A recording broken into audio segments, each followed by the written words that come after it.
Buenos días, bienvenidos a la presentación del libro que lleva por título El secreto, obra escrita por Matilde Muro, quien es además la presidenta de la Unión de Bibliófilos de Extremadura. Junto a la autora nos acompañan el presidente en funciones de la Junta de Extremadura, Guillermo Fernández Vara, el presidente en funciones de la Diputación Provincial de Badajoz, Miguel Ángel Gallardo, y el alcalde en funciones del Ayuntamiento de Medellín, Valentín Pozo Torres, entre otras autoridades. En primer lugar, toma la palabra el presidente en funciones de la Junta de Extremadura, Guillermo Fernández Vara. Bien, buenos días a todos. A decir verdad, os hemos convocado para la presentación de un libro, cosa que es verdad, pero no es toda la verdad. En el año 1946, la revista Life, el 16 de diciembre del 46, que tiene en portada a la actriz americana Teresa Wright, en la página 43 de esta revista viene una noticia que dice: los mexicanos encuentran los huesos perdidos de Cortés.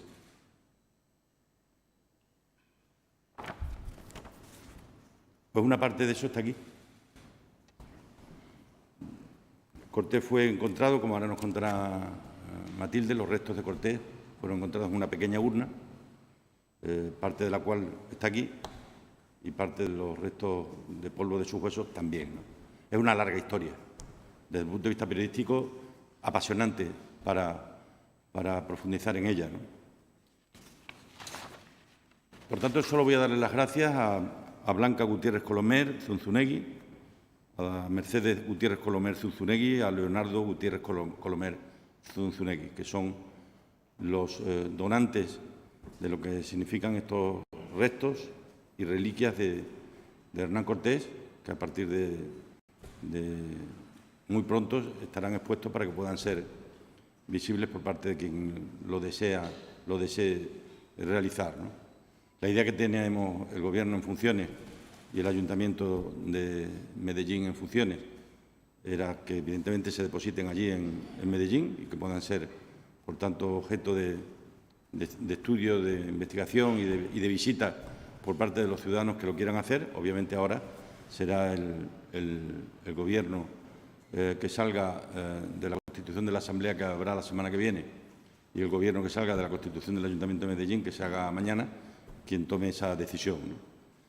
El Ayuntamiento de Medellín, la Diputación Provincial, la propia Junta de Extremadura han colaborado para que esto pueda ser una realidad y, por tanto, este libro explique pormenorizadamente la historia para que pueda ser perfectamente entendida. Las reliquias y los restos llegaron a nosotros hace 2 años, en marzo del año 2021. Durante este tiempo se ha trabajado con ellos en el Archivo Histórico Provincial de Cáceres.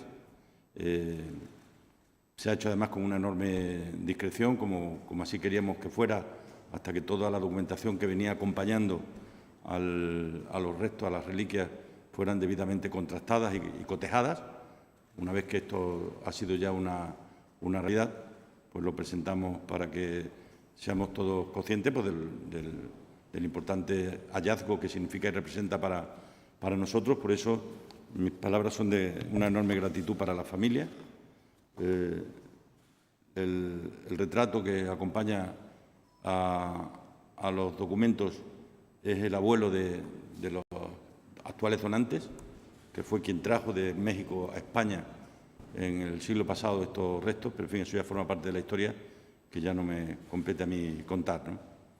Matilde Muro ha sido fundamental para que esto pueda ser una realidad, porque es la primera persona que contacta con la familia y es la que los acompaña cuando viene aquí y la que obviamente ha marcado todo el camino que hemos seguido hasta llegar a este momento. Por lo tanto, querida Matilde, te quiero agradecer tanto en tu condición como presidenta de la Asociación de Bibliófilos, pero sobre todo en tu condición de ser humano extraordinario, que has sido capaz de hacer un trabajo excelente, y también todos los que han colaborado bajo su coordinación en que esto pueda ser una realidad. Así que, por mi parte, muchas gracias a todos. Y ya digo, esta es una historia muy bonita de contar. Muchas gracias. A continuación, interviene la autora del libro, Matilde Muro. Buenos días, muchas gracias a todos por estar aquí. Después de muchos años de trabajo y de emoción, no sé, yo soy muy parlanchina, pero casi no tengo palabras. Esto arrancó un 19 de septiembre del año, estamos en el 3, bueno, hace 4 años. Llegó un correo de una amiga mía, a la Unión de Bibliófilos pidiendo mi dirección, necesitaba hablar conmigo. Entonces, esta persona, yo la conocí hacía años, contacté con ella, me dijo, mira, tengo que decirte algo, por favor, verás, es que tengo unas amigas que ha muerto su padre, han encontrado unas cosas en un armario y yo quiero que te pongas en contacto con ellas, a ver si nos puedes ayudar, porque no saben qué hacer con lo que han encontrado. Pero bueno, ¿qué han encontrado tus amigas? Pues tienen restos de Hernán Cortés en su casa. ¿Cómo? ¿Pero qué Hernán Cortés? Pues Hernán Cortés. ¿Tú conoces alguno? Y yo le gasté una broma, y es que en Trujillo hay un señor que tiene un taller mecánico que se llama Hernán Cortés. Y dije, no, Hernán Cortés vive, lo conozco. Le llaman Chito. Dice, Matilde, es Hernán Cortés el conquistador. Tienen restos en su casa. ¿Cómo? No es posible, sí. Mira, por favor, llámalas y, si no te importa, contactas con ellas, son amigas mías, y a ver si les puedes dar una solución, porque no saben qué hacer con esto. Bien, contacté. Son personas verdaderamente adorables. Esta familia Gutiérrez Colomer es de una generosidad tal que cuando después de ver aquellos restos que a mí me provocaron casi un efecto enfermizo, porque no te lo puedes creer cuando tienes delante restos de Hernán Cortés encima de una mesa, de una casa, y sabes que son verdad, que hay algo ahí que es verdad, que no te están mintiendo, cuando llega ese momento y les dices, pero bueno, ¿qué queréis con esto? No queremos nada, queremos que lleguen a buen fin, que descansen donde se merece y con el honor y la gloria que bajo nuestro criterio esta persona merece. Nació en Extremadura, debe descansar en Extremadura. Ellas no son extremeñas, ellos no son extremeños. Son de Santander, son oriundos de Santander. Su abuelo, el que fue el que trajo los restos, era de Santander.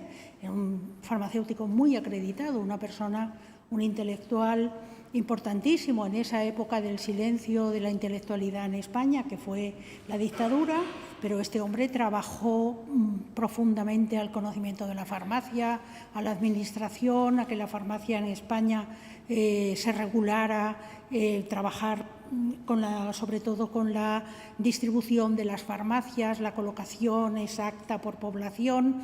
Luego, además, viajaba muchísimo a México porque su interés era en la investigación acerca de los tratamientos de botánica de Fray Bernardino de Sahagún.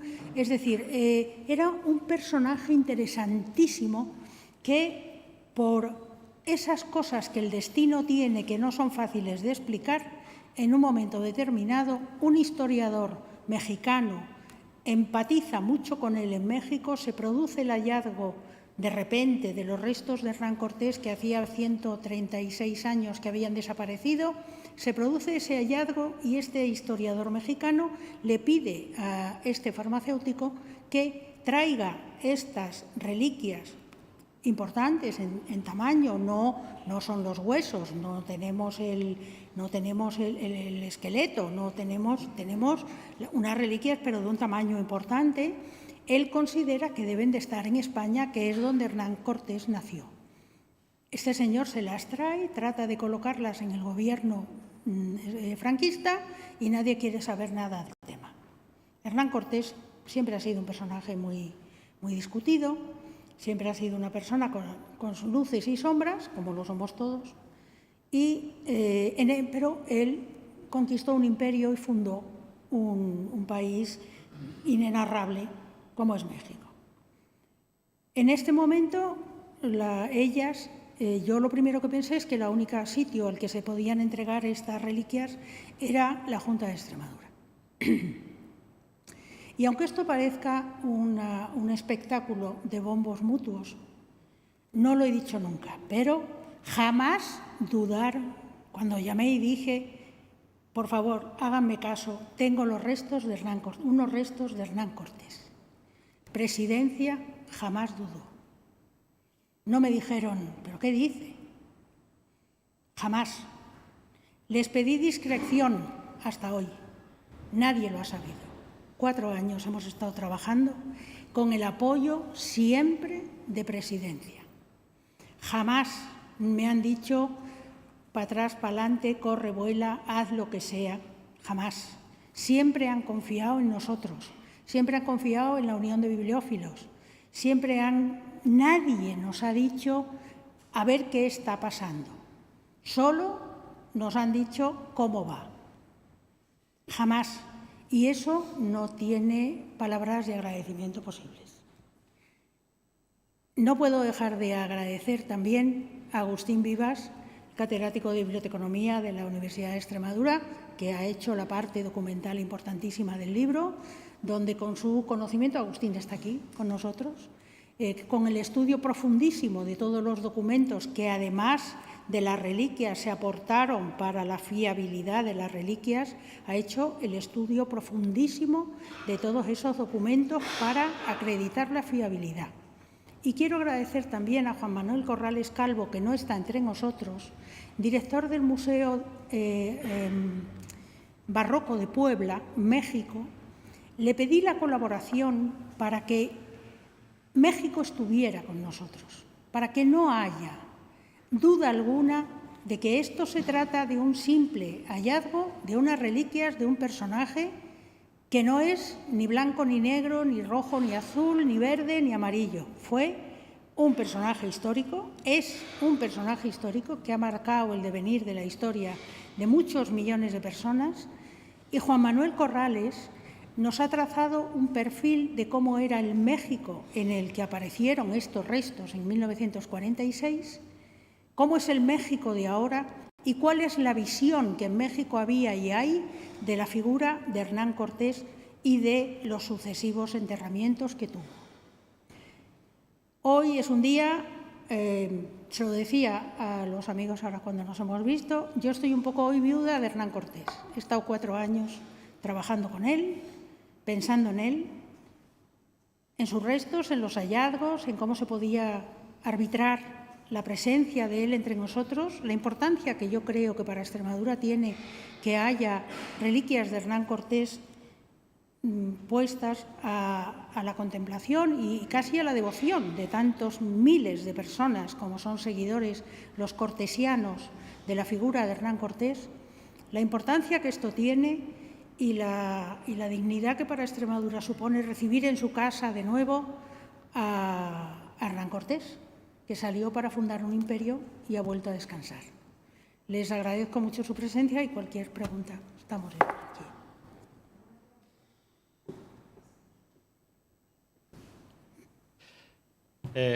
Era para ella. Pero sí. Precisaros una cosa. Eso que está ahí, en esa caja, está por un lado todo el archivo documental sobre el que han trabajado para justificar que realmente estos restos son de verdad, y luego hay 3 sobres, uno contiene el polvo de los huesos de Hernán Cortés, otro contiene una parte del plomo de la urna, el de los cristales de la urna y del terciopelo que envolvía la propia urna, ¿no? A partir de la pregunta. La caja, ¿no?, que pone Hernán Cortés.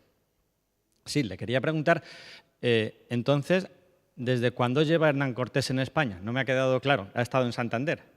No. Don Leonardo Gutiérrez Colomer tenía farmacia en Madrid, en la calle del León. Entonces él viajaba, él nació en Santander, pero viajaba desde Madrid a México constantemente, por trabajo profesional suyo. Estos restos están en España desde noviembre de 1947. Él intenta depositarlos en el Gobierno español. Ahí están todas las cartas que él escribe al ministro de Asuntos Exteriores, al director del Instituto de Cultura Hispánica, de nuevo al ministro, de nuevo a un abogado, se mueve, pide por favor depositar los restos en manos del Gobierno español. Nadie le hace caso.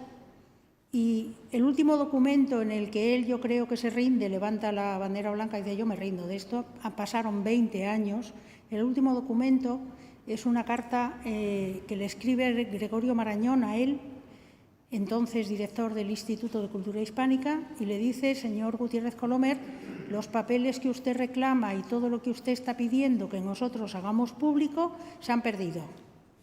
Como han transcurrido 20 años, yo creo que él tira la toalla, los envuelve, los guarda, los archiva en su casa y dice: bueno, pues ya el que venga detrás que arree. Y le deja el encargo a los hijos. Y en la casa con sus hijos, pues esto era el temita. ¿Qué hacemos con el temita este? ¿No? Porque, claro, el padre de Blanca, Leonardo y Mercedes, intentó que estos restos fueran aceptados por el gobierno español.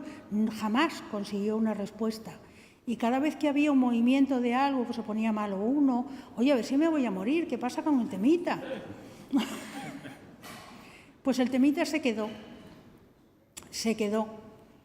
Y se quedó en manos de los hijos, de los nietos de don Leonardo Gutiérrez Colomer, que son los que contactaron con nosotros, y gracias a esa gestión, pues hoy están aquí, que a mí me emociona mucho, la verdad. ¿Qué quieren que les diga? Don Leonardo, en agradecimiento por todo esto, al profesor Carreño, allí en México, es el que se los da, le llevó un trozo de tierra de Medellín. Sí. Unos años después de que ocurriera todo esto, había que reinhumar a Cortés. Cortés apareció, los restos de Hernán Cortés aparecieron en noviembre de 1946. Los sometieron a estudios forenses, antropológicos, de toda clase, en el Hospital de Jesús, todos aquellos restos, y tardaron 6 meses en volverlos a reinhumar. Entonces, por la amistad que había entre Carreño y el doctor Gutiérrez Colomer, se decide que tiene que ser reinhumado otra vez, ahora está en el Hospital de Jesús, con una lápida que cubre su tumba, que es esa lápida que el Archivo Histórico de Cáceres, Esperanza, han construido esta caja de conservación para que nada se deteriore, y han reproducido en la tapa de la caja la lápida que cubre los restos de Hernán Cortés en el Hospital de Jesús en México. Y esa lápida cubre, además, tierra de Medellín que fue enviada por el Colegio de Farmacéuticos de Badajoz en una bolsita, se la llevó don Leonardo, que viajaba constantemente a México, y tierra de Medellín está depositada junto con los restos de Hernán Cortés en el Hospital de Jesús. Es una historia muy fascinante porque al medio hay intervenciones del Colegio de Farmacéuticos de Badajoz, telegramas, cómo se lleva la tierra, si esta me parece bien, la otra no. Don Leonardo se le ocurre criticar a los farmacéuticos de Badajoz y dice que son peores que los de Cáceres, o sea, ya no se puede ser más liberal. Entonces, la historia está trufada de una serie de acontecimientos que me van a permitir la broma, pero la broma que es real es, hasta el último momento, hemos tenido acontecimientos históricos verdaderamente alucinantes. Cuando se hizo la entrega de los restos en el mes de octubre del año 2002 a Presidencia, 2001, a Presidencia, octubre del 2001, en aquel acto de entrega de todo, se tomó la determinación de que tenían que descansar en el Archivo Histórico de Cáceres, Palacio de Moctezuma. Y la persona que los iba a llevar a que allí descansaran, secretario general de Cultura, que está aquí presente, don Pedro Alvarado, descendiente directo del capitán Alvarado de Hernán Cortés. Es decir, cuando me preguntan cómo han llegado aquí los restos, pues yo lo encuentro muy natural, porque visto lo que ocurre en medio, aparte y a continuación de el hallazgo de estos restos, es muy natural.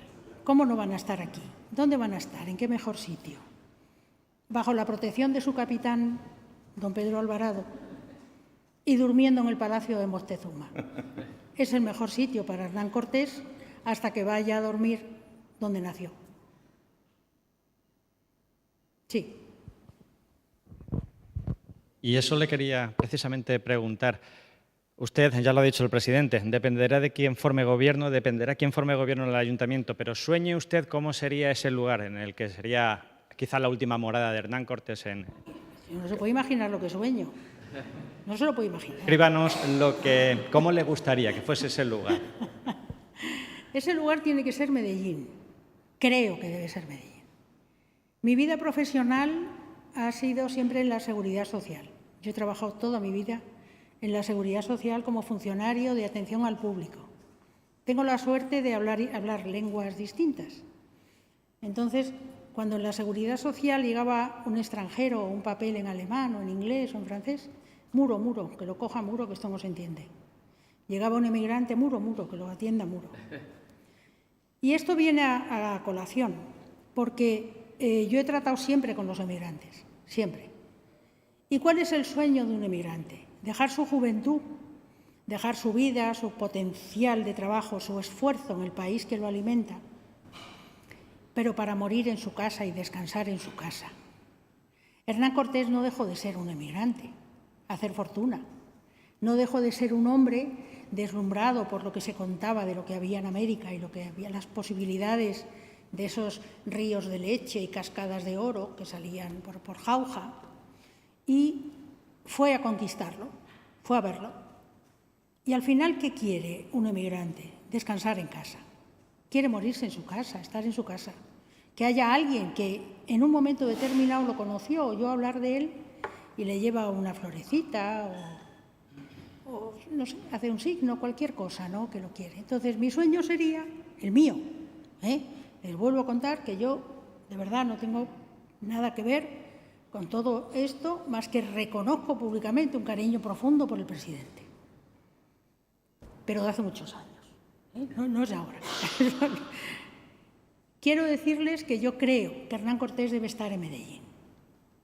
Las reliquias deben de estar expuestas y que se vean, que se vea todo, que se vean los terciopelos, que se vea el encaje de cambray, que se vea lo que viene, el pañuelo de seda que le cubrió el cráneo, que se vean los cristales, el plomo, que se describa y que se le haga un homenaje a don Leonardo Gutiérrez Colomer, que al final fue la persona que supo de la importancia de esto y en sus documentos relatores de cómo llegan aquí estos restos y cómo se hace con ellos, él los llama el secreto, porque sabe que en manos del gobierno entonces estos restos no pueden quedar, porque no iban a parar a buen sitio.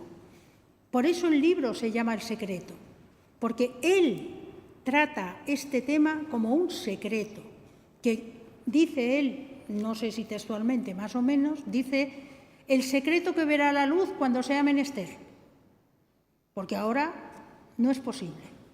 Entonces, por eso hemos titulado el libro El secreto. Y para mí deben de estar en Medellín. Debe de crearse una corriente de adoración, de investigación, de estudio, de ida y vuelta de lo que son esa gran comunidad de cortesianos que adoran la figura de Hernán Cortés y que luchan por poner de pie lo que fue la conquista española. Tampoco fue una cosa tan espantosa como dicen. O sea, es que no, es que es una locura. Les recomiendo que lean la última columna que ha publicado Pérez Reverte en el XL semanal. Parece que nos la ha escrito a nosotros. Les digo por eso que las cosas no pasan porque sí, pasan porque algo hay, algo pasa. Algo pasa. ¿Por qué nos escribe una columna Pérez Reverte el domingo pasado? No sabe nada, Pérez Reverte no sabe nada de esto. Y escribe una columna poniendo en valor la figura de Hernán Cortés. Y la importancia de la inmigración que Hernán Cortés provocó de allá para acá, de acá para allá. Es decir, bueno, pues todo eso lo tenemos que aprovechar. Y como lo que importa son los recursos económicos, pues posiblemente la afluencia de personas visitantes a Medellín produzca un cambio muy importante en una localidad que ya de por sí lo es. Yo creo que debería de estar en Medellín. Creo que debe tener un habitáculo, creo que debe tener un pequeño museo y creo que puede ser la puerta abierta, además, a reconocer esa labor de esa cantidad de españoles que en la Guerra Civil se marcharon a México, vivieron en México, hicieron de México su vida y cambiaron también la vida de México con sus saberes y conoceres que abarcan esa época de los años 40 en los que los restos vinieron a España.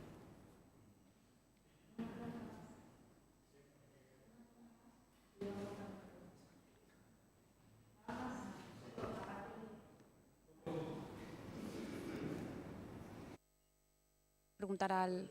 Sí.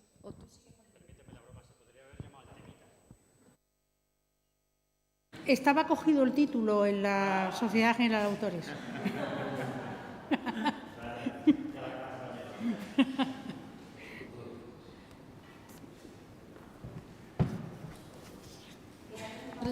Si ve cada vez más cerca ya un acuerdo entre Partido Popular y Vox. No tengo ninguna duda. No tengo ninguna duda.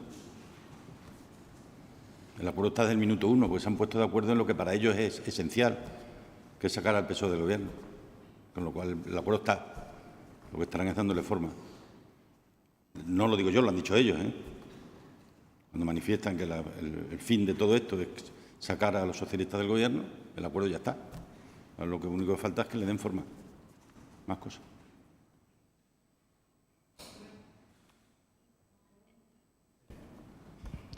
Parece que al hilo de lo que vamos conociendo de las negociaciones, efectivamente Vox no formaría parte del Gobierno en la medida que probablemente no tenga consejeros, pero sí directores generales y posiblemente la presidencia de la Asamblea. ¿Cree que así María Guardiola cumple con su palabra?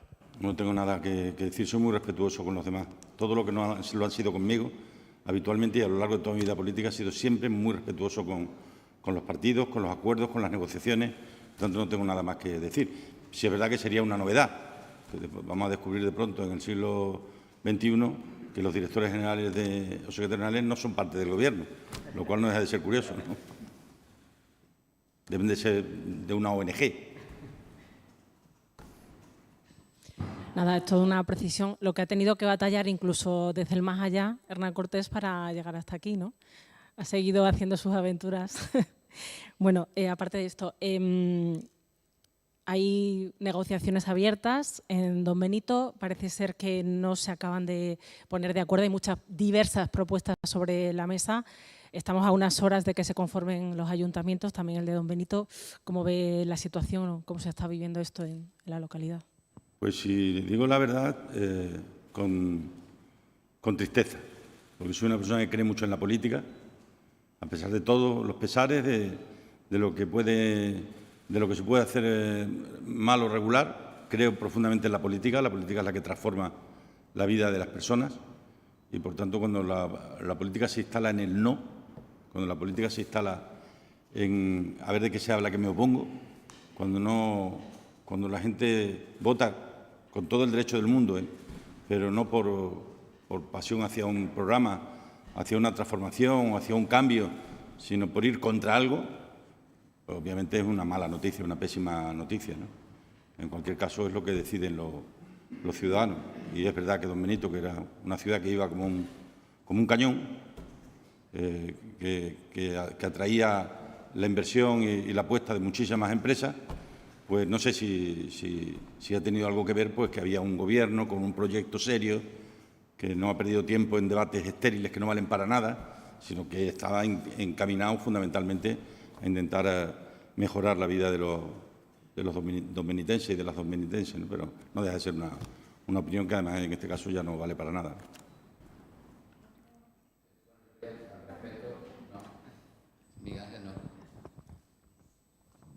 Con respecto a que soy el alcalde, por eso le contesto a partir de...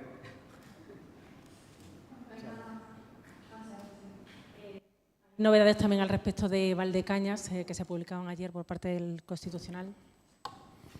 Me gustaría esperar al pronunciamiento del tribunal. Hasta entonces yo creo que es mejor ser prudentes.